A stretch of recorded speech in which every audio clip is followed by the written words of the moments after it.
अभी श्री सद्गुरुदेव का उपदेश सुन रहे थे। एक ऐसे रोग के बारे में वर्णन हो रहा था जिसने सारे संसार को जकड़ रखा है और सारे दुखों का मूल कारण ये रोग है। लेकिन हम इस रहस्य को नहीं समझते और अज्ञानवश होकर चाहते सुख है लेकिन इस रोग को बढ़ाते जा रहे हैं जो दुखों का मूल कारण है। ये हम सबकी स्थिति है। सतपुरुष लिखते हैं, वाणी में आता है कि वासना रूपी अगन में जीव जले दिन रात, मंगल मानव धर्म में जीव शीतल हो जाए। ये धर्म का जो मार्ग है ये शीतलता का मार्ग है। लेकिन हम इस रहस्य को न जानते हुए धर्म में भी वासना प्रवेश कर गए। सतपुरुष कहते हैं ग्रंथ श्री समता विलास में, धर्म मार्ग की सार यह है कि जिन साधनों से वासना का अंधकार अंतःकरण से निवृत्त होता है, यह है धर्म मार्ग। आज ईश्वर भक्ति और धर्म का मार्ग सीधा कामनाओं से और वासनाओं से जुड़ा है। और जो संसार के जो धर्म उपदेशक है वो हमको यही सिखाते हैं कि तुम्हारे अपने प्रयासों से जो संसार की इच्छाएं कामनाएं पूरी नहीं हो रही है तो तुम धर्म के द्वारा ऐसी ऐसी विधियां बताते हैं कि आपकी भी इच्छाएं पूरी हो जाए। धर्म को, वासना को धर्म से जोड़ दिया। अब वो धर्म का मार्ग है या धर्म का और मार्ग? महाराज जी तो ये कह रहे हैं कि धर्म मार्ग की सार ये है कि जिन साधनों से वासना का अंधकार अंतःकरण से निवृत्त होता है और आत्मनिश्चय प्राप्त होता है, वह साधन ही, वह साधना ही धर्म का स्वरूप है। इसके उलट जिस मलिन धारणा से वासना अंधकार पड़ता है और पाप कर्मों में आसक्ति पैदा होती है, वह साधना अधर्म का स्वरूप है।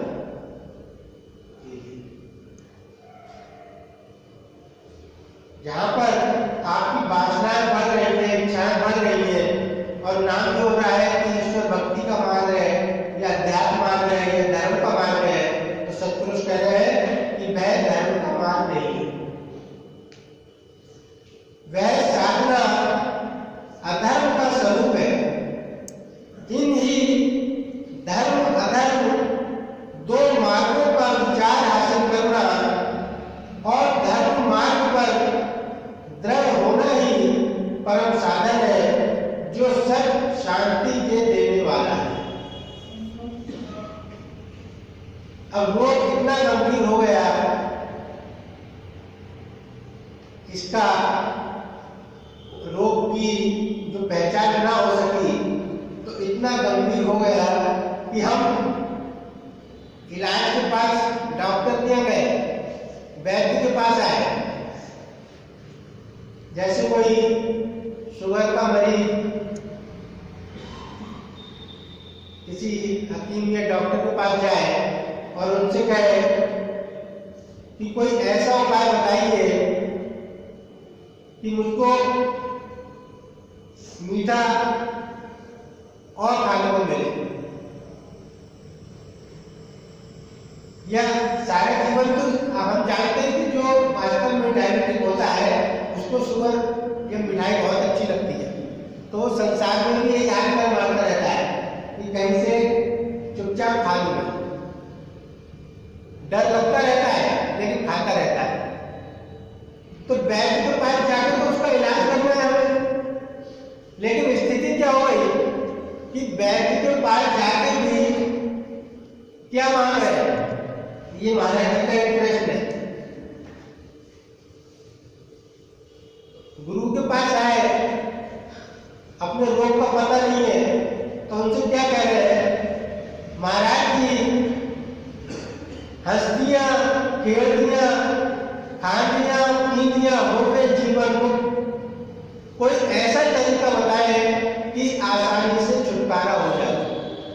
गुरु के पास आकर भी रोग न जानने के कारण ये कह रहे हैं कि महाराज जी कोई ऐसा उपाय बताइए जिससे हंसते खेलते खाते पीते जीवन मुक्त हो जाए, ईश्वर की भक्ति हो जाए, ईश्वर प्राप्त हो जाए, मोक्ष की प्राप्ति हो जाए।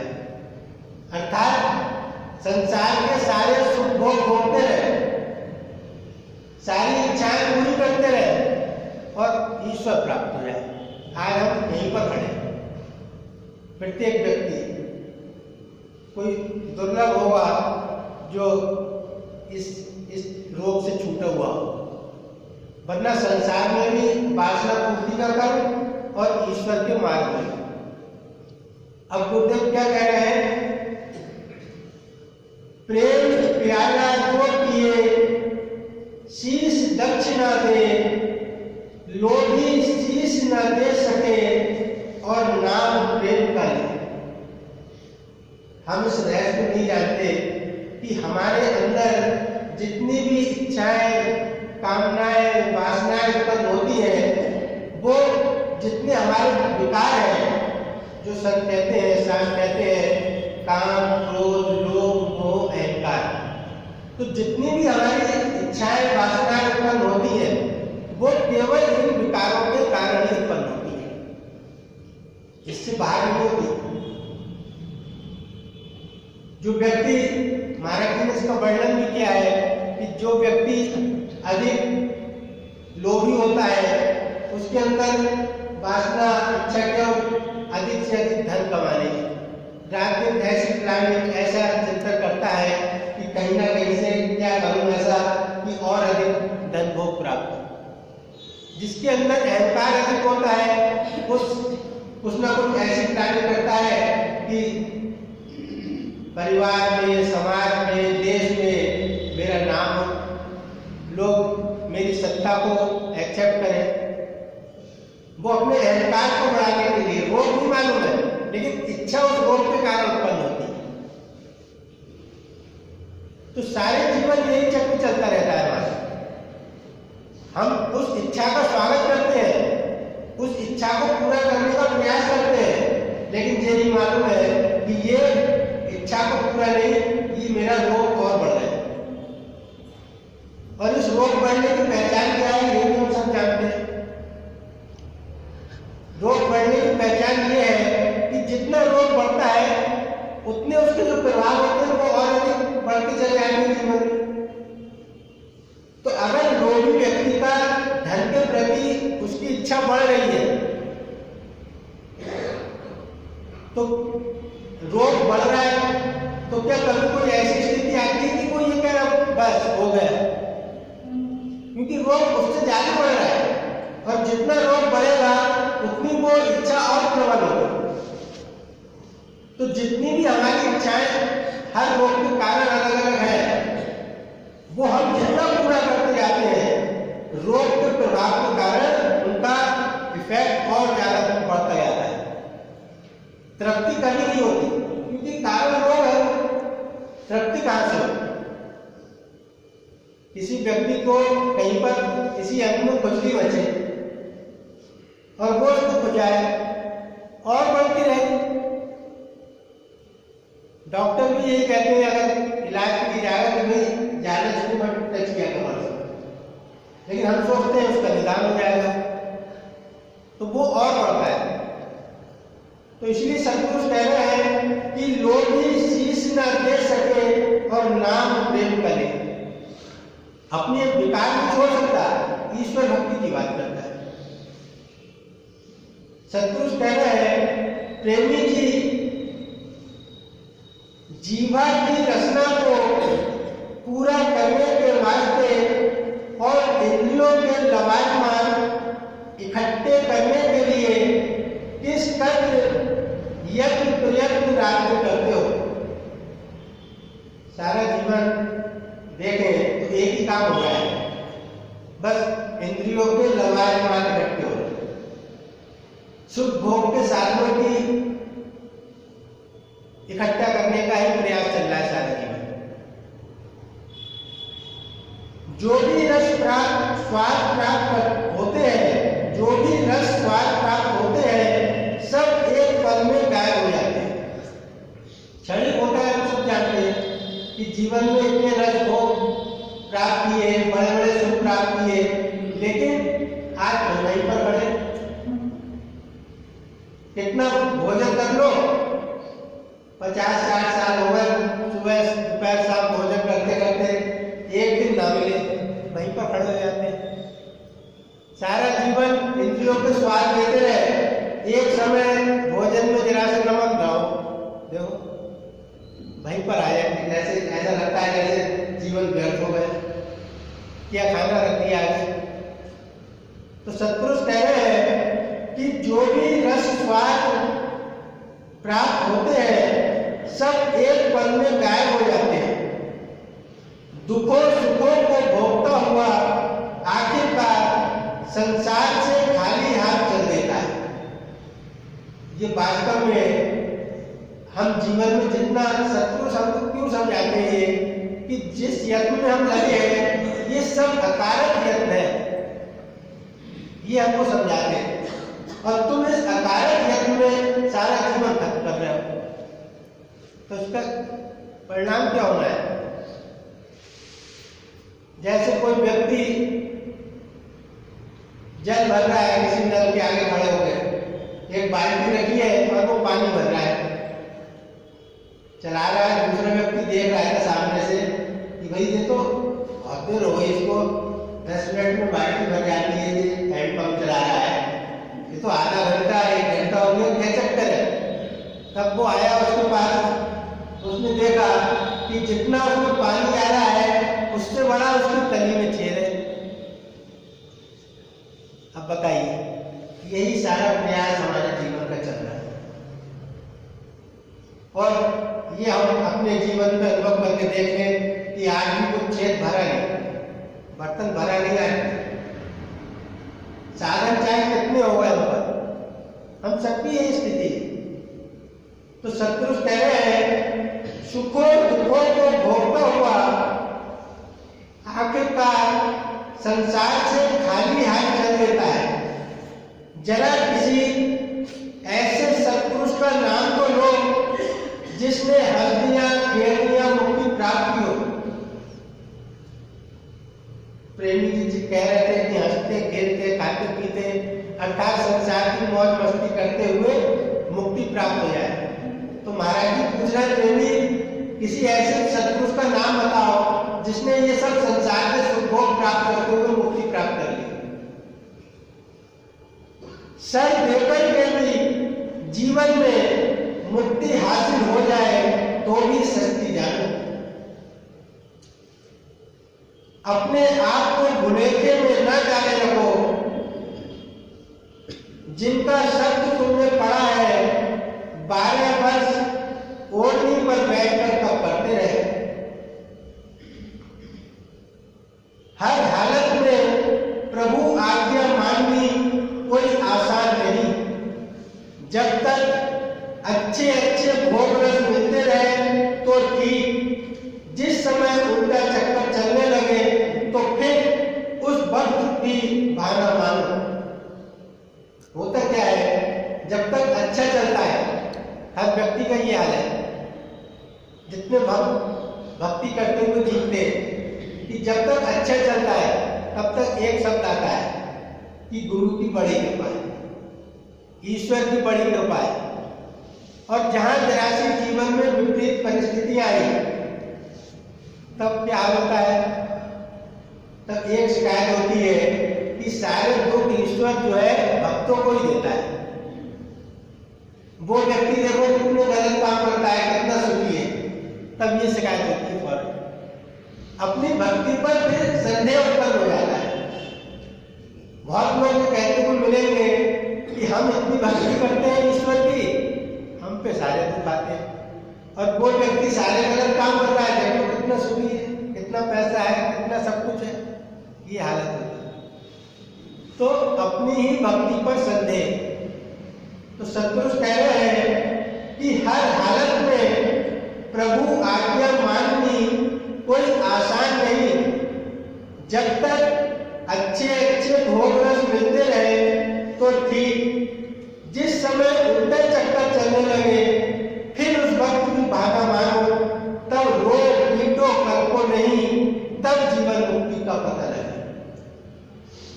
संतों की यही स्थिति होती है वास्तव में कि अच्छा है तब भी प्रभु कृपा, और खराब परिस्थितियां हैं तब भी प्रभु कृपा। और जो वास्तव में रियल गुरु भक्त होते हैं, जिन्होंने असलियत में ईश्वर भक्ति धारण की, किसी ऐसे सत्पुरुष का जीवन आपको देखने को मिले, उनके संग रहने को मिले, तब पता चलेगा कि कितनी बड़ी बड़ी उन लोगों के जीवन में कठिनाई आई, लेकिन कभी मुझ से उठ नहीं निकली। तब भी यही शब्द निकलता है तो मुझसे कि जो प्रभु की इच्छा। तो इसलिए ईश्वर भक्ति का ये पैमाना नहीं है कि जब स्थितियां अनुकूल हो तो ईश्वर कृपा, और जब विपरीत हो तो शिकायतें शुरू। ये ईश्वर भक्ति की पहचान नहीं होती, ईश्वर भक्ति नहीं कहलाती है। तो इसलिए सतपुरुष कह रहे हैं, किसने तुझे उल्टी मत दी हुई है? क्या मत? कि हंसते खाते पीते संसार की मौज मस्ती बनी रहे और ईश्वर भक्ति कामयाब हो जाए। इसी के लिए सतपुरुष कह रहे हैं, किसने तुझे उल्टी मत दी हुई है, सीधे होकर चलो तब कुछ प्राप्त हो। इसलिए सभी संतों ने, शास्त्रों ने एक ही निर्णय लिया। कई बार दास में एक मुसलमान संत है, उन्होंने कहा कि हम खुदा ख्वाही, ये बड़ा सरल सूत्र है। इसलिए जब भी इस मार्ग से हटे, जो खास तौर से ईश्वर भक्ति करना चाहते हो, उनको अलर्ट हो जाना चाहिए। हम खुदा ख्वाही व हम दुनिया है। हमको खुदा की ख्वाहिश भी है, व हम दुनिया और दुनिया की भी ख्वाहिश है कि संसार की मौज मस्ती भी बना रहे, खूब धन दौलत परिवार संपत्ति ये भी खूब गट्टी होती रहे। किसी को कहा दुनिया। हम खुदा ख्वाही व हम दुनिया है तुम, ई ख्याल तो मुहालस तो जुनून। ये केवल ख्याल है, मुहालस तो मूर्खता है, और जुनून पागलपन है। इस संसार के सुख भोगते रहो और ईश्वर भक्ति भी प्राप्त हो जाए, ये कभी संभव नहीं। इसका रहस्य क्या है? ईश्वर भक्ति का मतलब है, सीधा अर्थ है, आत्मनिश्चय को प्राप्त करना। और संसार की दौड़ क्या करती है? ये हमारे देह निश्चय को दृढ़ करती है। बस इतना सा अंतर है। तो हम एक तरफ सारा जीवन प्रयास तो करें देह परायणता को दृढ़ करने का, और बात करें आत्मनिश्चय की, तो ये दोनों विपरीत मार्ग है। तो संसार का मार्ग हमको देह प्राणता की ओर ले आता है, इंद्रिय भोगों का मार्ग हमको देह प्राणता की ओर ले आता है, और ईश्वर का मार्ग हमको इससे ऊपर उठाता है, देह प्राणता से।